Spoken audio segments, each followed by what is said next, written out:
Joining me now is my Forbes colleague, host of Eye on Iowa, Sarah Muller. Sarah, thanks for coming on in. Thank you for having me twice in a week.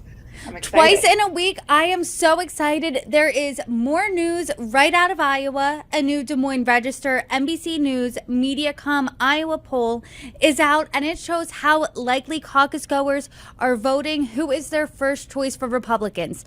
What did the poll find? So this is not very different from what we saw just a couple months ago in the Iowa poll, except for Trump has a stronger foothold.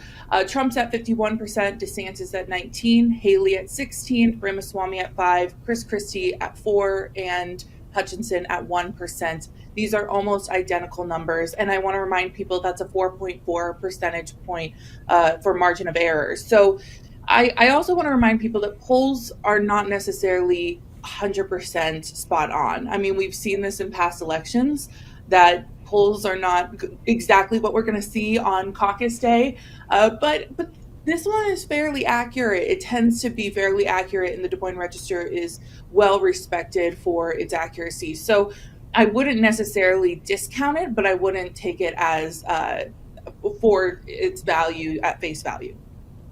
The main takeaway, what I'm seeing from October to December in the poll, which is something you pointed out, is that Trump's foothold is getting even more massive. Why is that? And we did see dropouts within the past few weeks. Is that helping Trump? So I don't know how much those dropouts really mattered, considering they were already polling really low.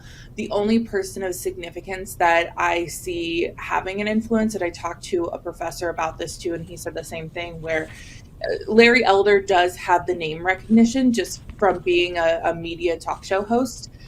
So maybe he might have some pull there endorsing Trump. But otherwise, it's not a terrible, it's not like somebody major dropped out and endorsed somebody else. And here we have like a massive shift. There's a lot of people who didn't endorse after they dropped out. And so we're still waiting to hear who those people are going to support.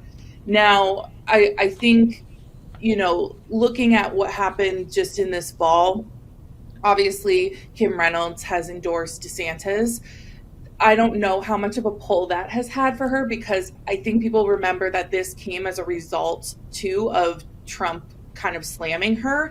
So I think people are just kind of seeing this game and they're not really buying into it. So they really just want to go based on track record, and they want to go based on what they have witnessed and people's experience. And that doesn't necessarily translate to all of this bickering that's happening back and forth.